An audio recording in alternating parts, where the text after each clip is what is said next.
Бұл өлеңнің тақырыбы қазақ халқының тарихи қоныстары мен көшіп қону дәстүрі, өткен ғасырлардағы елдің тұрмыс тіршілігі және жердің қадірі жайлы.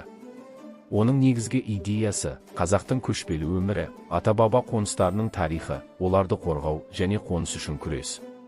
Өлеңде халықтың қоныстарды, жерді қалай қорғағаны, ерлер мен батырлар, олардың ерліктері туралы айтылады.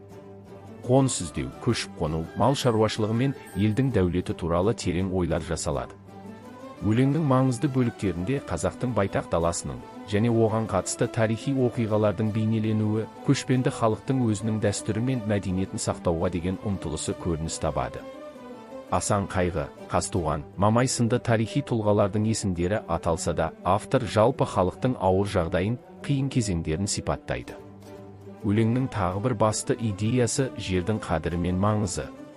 Көшпенді халықтың өмірі тек жермен байланысты болғандықтан, қоныс үшін күрес, елдің байлығы мен дәулеті, ерліктер мен батырлықтар өлеңнің негізгі мазмұнына айналады.